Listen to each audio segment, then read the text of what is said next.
I've always had a knack for restoring or improving things. Whether it's people, a project, or an organization, I can't help but see the potential and the possibility of what could be. For some reason, that sparks within me a passion to sculpt possibility into reality.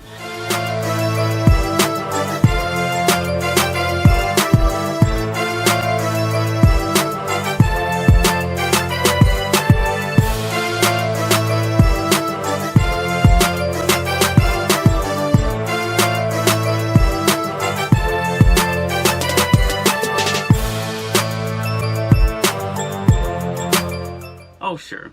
It's far easier to start with something already fine-tuned and in excellent condition, but there's no challenge in buying a vehicle already in top shape or working with a professional performing at the peak of their game.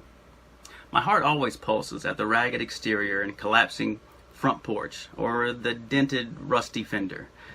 This is because I can see the outcome, the end game of fresh paint and rebuilt steps. There's a sense of gratification that comes with bringing something back from the brink of destruction to the grandeur of new life. It evokes a simple joy upon seeing the payoff of my sweaty exertion.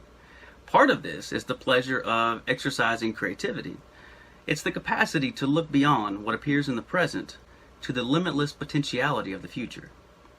It is applying unique solutions to obvious disrepair, bringing forth imaginative thoughts like a mother laboring to birth her child. Quite often, you achieve better results if your project's starting condition is somewhat solid to begin with. But there's no satisfaction like wowing everyone upon unveiling the beauty beneath what first appears to be a hopeless wreck. I've often wondered why I'm this way. Why when standing at the dealership, I lean more toward the high-mileage backlot jalopy that has seen better days than the sparkling showroom model. I suppose some would call this foolishness.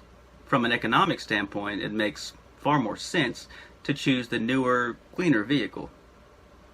In the eyes of society, when given a choice, most would pick the valiant winner over the weakling loser. So I guess I'm not normal, and I'm completely okay with that. One of my hobbies is restoring and customizing cars. I've had several over the years, but in this picture, you see a montage of photos highlighting the end result of my Mercedes. It was a labor of love, and I basically broke even when selling it, but the real reward was in the journey. I found the car in an old Auto Trader magazine. Yes, I did say magazine. The seller stated their price, followed by a timid OBO. I fell in love upon my first test drive. Not that it was an amazing vehicle, it wasn't. The engine was in disrepair, brakes squealed, tires were bald, and it leaked oil. A lot of oil. The dookie brown paint was fading, and one turn signal was busted.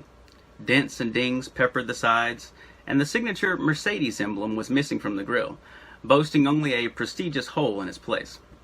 I won't even get into the wipers, electrical issues, or exhaust rattle. Hopeless cause, right? Not a chance. I pointed out the obvious issues and negotiated a solid deal with the seller, who was quite relieved to see me take it off his hands.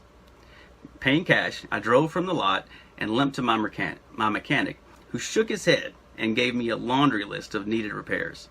But I could see what it would become. While others looked at the rust peeking through flaked off paint, I saw a glistening quasar blue. As my family scratched their heads, wondering why I chose an old gas guzzler, I could feel it floating down the road on low-profile tires. My girlfriend saw the leather interior and back seat in need of deep conditioning, but I saw, well, I won't mention that here. I think there's something deep inside every human being that longs to not only see transformation, but to themselves be transformed. I know that was the case with me. Born into a lower income family and bottom rung socioeconomic status, I was well acquainted with hand-me-downs and second-rate school supplies. Growing up in various government housing projects, I knew what dilapidated fences and broken down interiors did to one's self-esteem.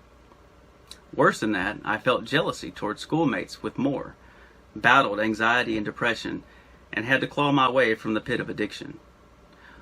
Once you've been a wreck and seen the beauty of transformation in your own life, you naturally want to see it unfold in the lives of others. As a counselor, I use techniques such as reframing faulty perceptions, disputing distortions in thinking, and enhancing existing coping skills. To be honest, it's really not that different from banging out fender dents, replacing burnt-out parts, and adding a fresh coat of paint. But the results upon completion are remarkable. In business, we see the same scenarios.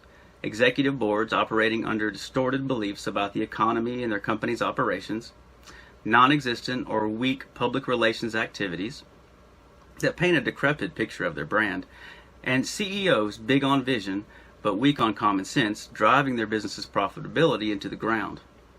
And so, for those willing, I absolutely love to come alongside with an analytics hammer and marketing paintbrush, a communication tape measure, and procedure impact drill to see what can be done. And that's really what it's all about: making an impact, changing a life, a company, or an old '88 Benz for the better. Yeah, it's dirty work. It's expensive and time-consuming. It requires a bit of frustration, creativity, sweat, and elbow grease.